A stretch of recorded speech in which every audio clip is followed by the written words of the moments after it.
I'm Ariella Morkowitz, the founding director of SVIVAH, a community of Jewish women where we put women at the center. All we want to do is learn with and from each other because each of us holds so much.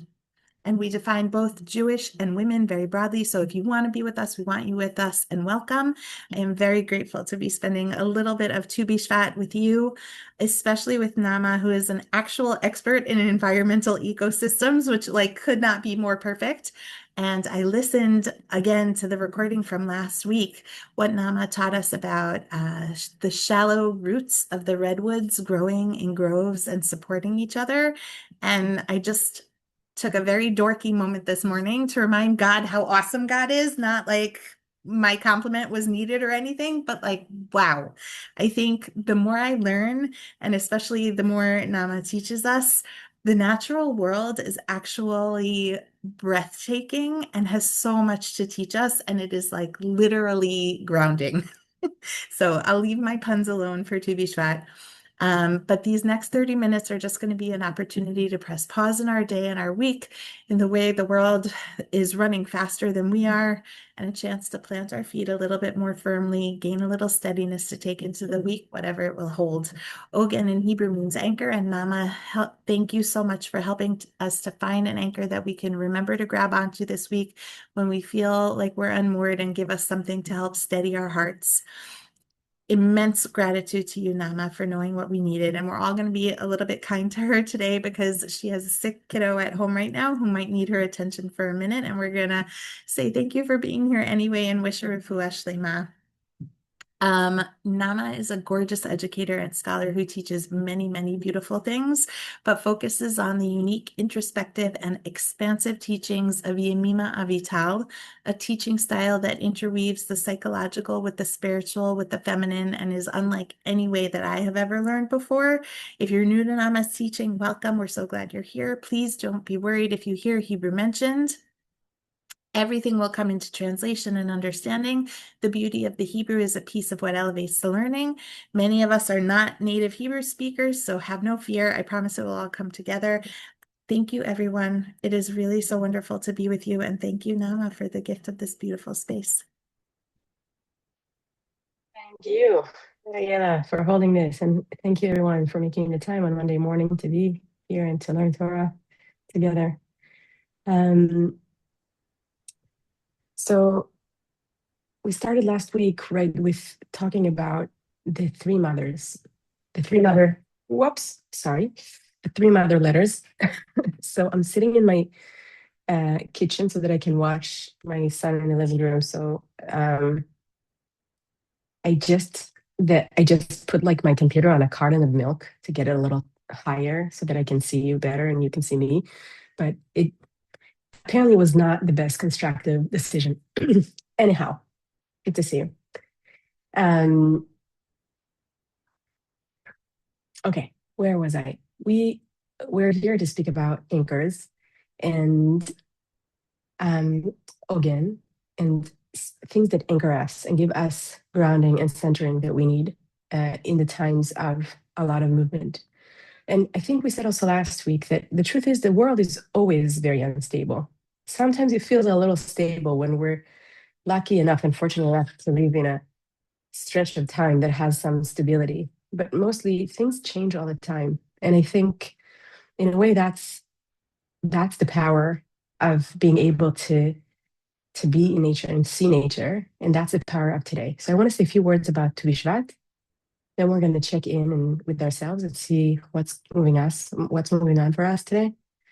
And then we'll speak about the letter Mem, who's going to be our anchor for today. So just a few words about Tu B'Shvat.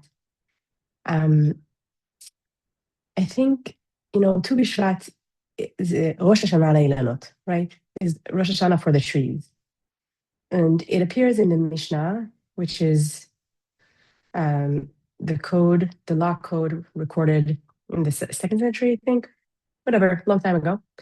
And they're speaking about 4 beginnings of the year, Arba'a Rashi Shamim, one in Shvat and one in Tishrei, the one that we know is like the high holidays, one in Nisan, one in Elul. I always love this Mishnah just because of many things, but one is first to know that we can always start. The year is round. there's always a place to regenerate. Second, to know that specifically about Tu B'Shvat is like, I don't know where you are. I saw a little bit in the chat, but I'm in California, and over here you feel the turn from winter to spring.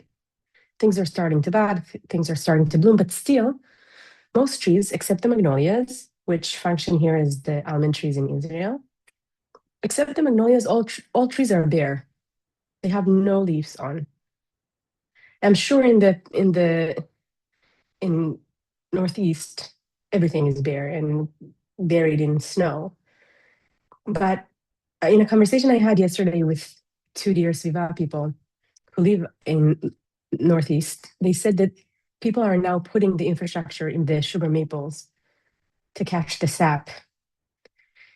And that's so amazing because in the Mishnah, where they speak about the 4 beginnings of the year, they're saying, why is Tu B'Shvat happening in basically winter? Even here, when it's like the beginning of spring, it's winter. And they're saying it's because the sap is starting to go up in the trees. And the sap goes up in the trees, they're saying. The next line is because most of the water of the year has fallen on the earth. So these are just like, in a way, agricultural observations, but they're so deep. And I think for me, one of the things that I love so much about Sefer Yetzirah, and more broadly about the mystical tradition of our people, is that it really brings you back to the body. The Zohar, the main book of mysticism, is like all happening in between hikes. Rabbi Shimon Bar Yochai and his students are walking and they're talking, oh my gosh, here's the cave. That reminds me of, and they're getting into like a whole interpretation of a pasuk, but also I think an experiential experience, something that is happening to them. So going back to Tu B'Shvat, I love that they put Tu B'Shvat, the holiday for the trees in the winter, because it's basically also a reminder to remember that we're part of a cycle. What now looks very bare is going to bear fruit. What now has no leaves will be providing us with seed for the fall. Like, even wherever I'm at, to know things are moving, things are changing. And they're changing for the good and changing for the bad, but like they're going in a cycle. So Tu B'Shvat is a holiday that many call, like the Kabbalists actually took this holiday pretty seriously, and they had a whole Seder. And they thought this is like in my words, I call it the holiday of flow.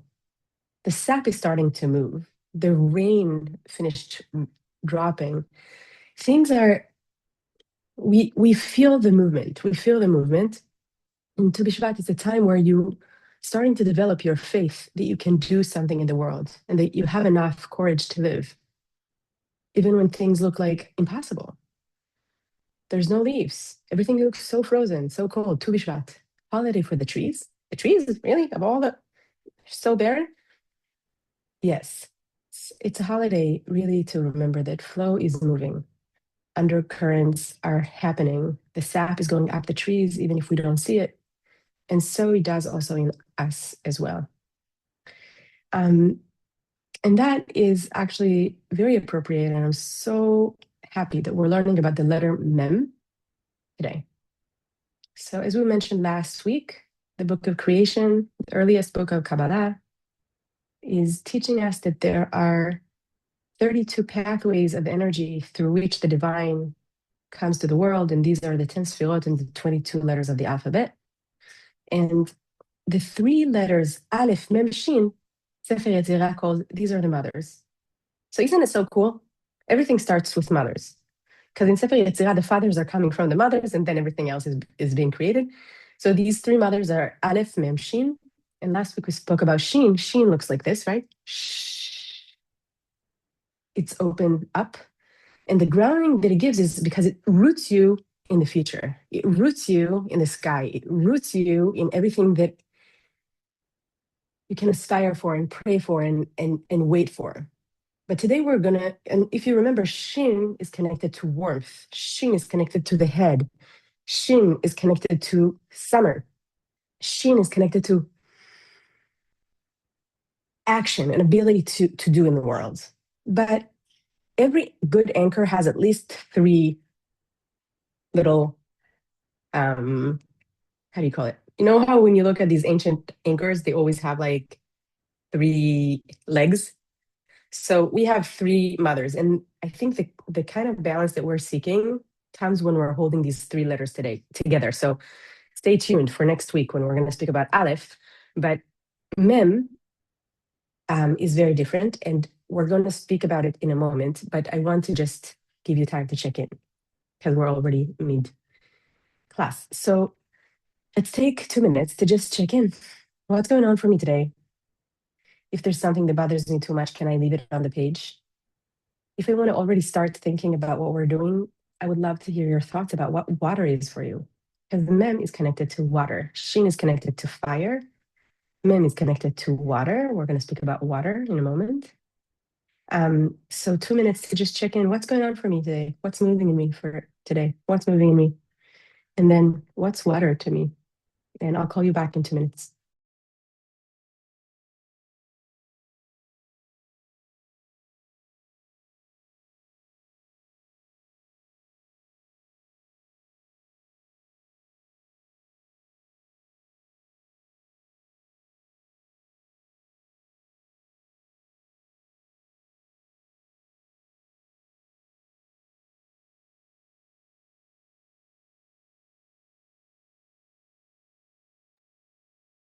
Hey, thanks for putting some things about water already. 1 second. Sorry, I have to. Sorry, speaking of water.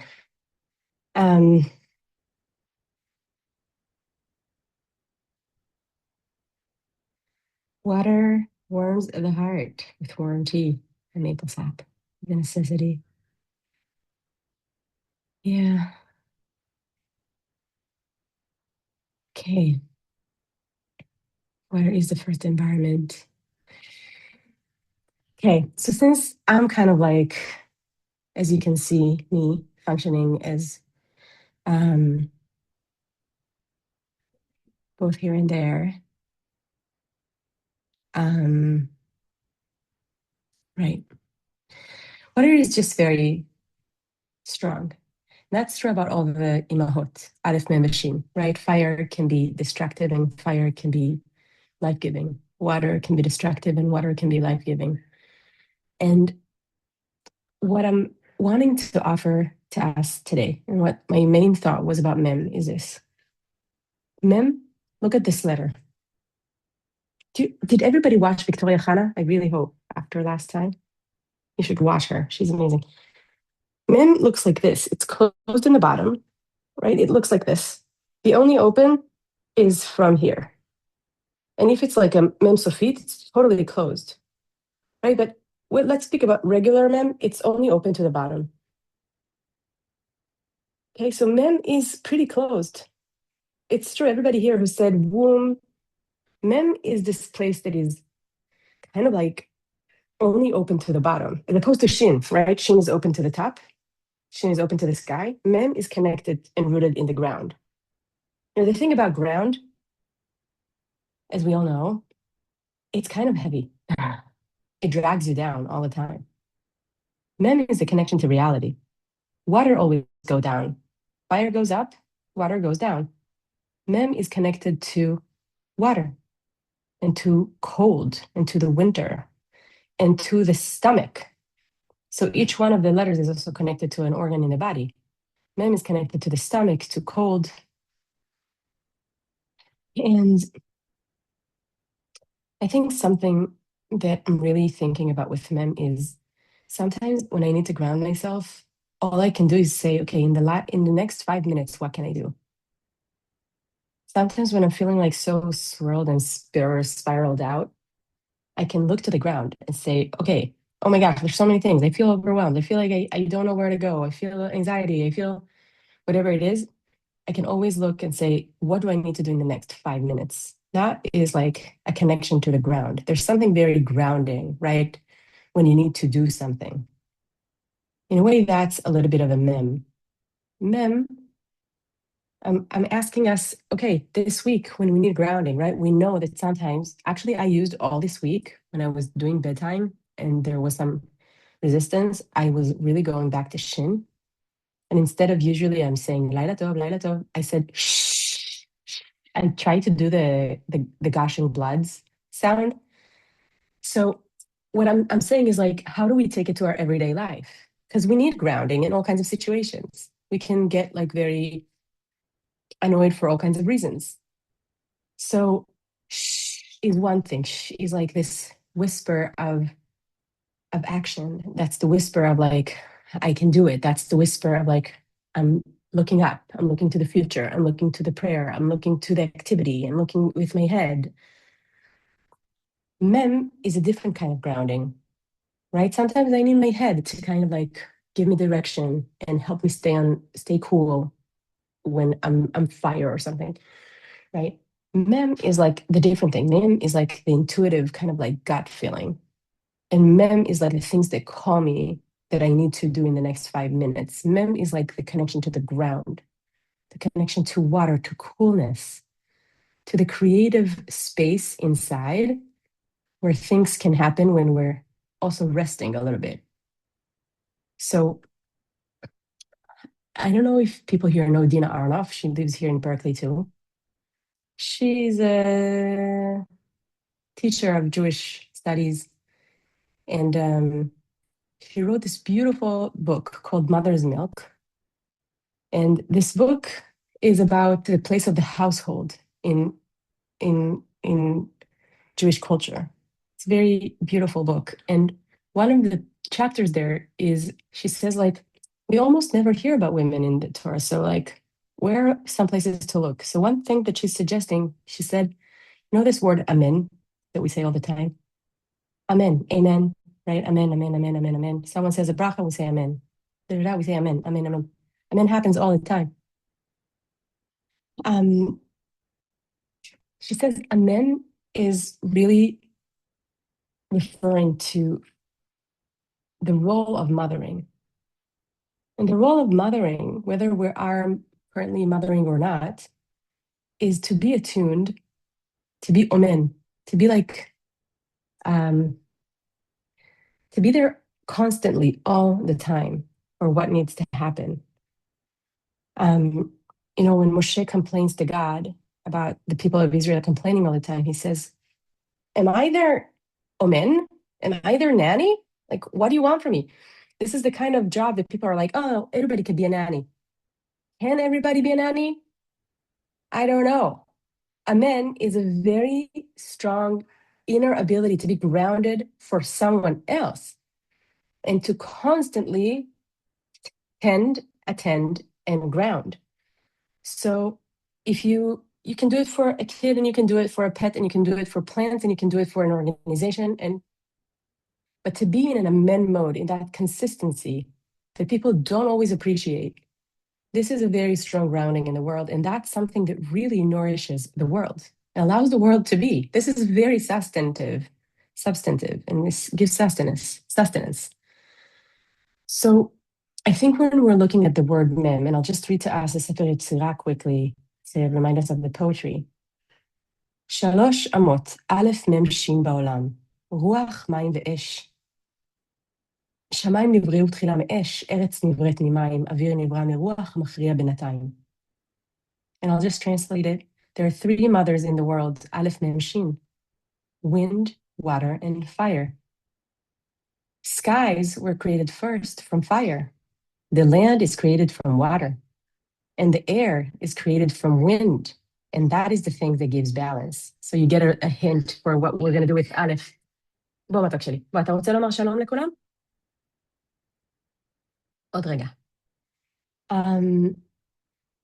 Yeah, so I think I'll be happy to listen from now on, but I don't think I'll be able to speak a lot more.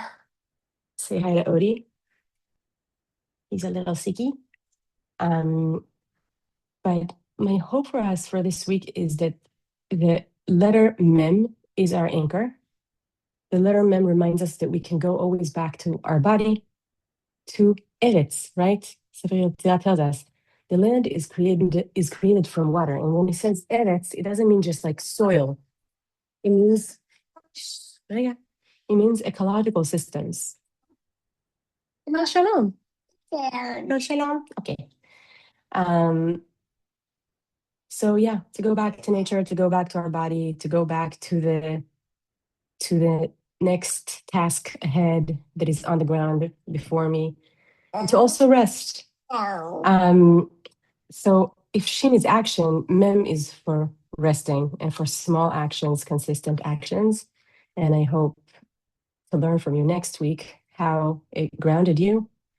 So for this week, we'll say, mm, mm, and you should feel it in your stomach. Mm. And is something we can say when we have, like, when we are satiated, right? When you eat something yummy, you can say, when you rest a little bit, it's a as opposed to shh, which is like telling someone something. Is totally coming in. Like, oh, so nice, right? Not necessarily communicating. Oh, thank you so much. Um, so, yeah, I think that's what I wanted to introduce for today, and would love to hear in our last 2 minutes, just like what's stuck to you about men that you want to give to the rest of the group, or how you're hoping to memming this week. So thank you for being here, and we'll meet next week to speak about Ale.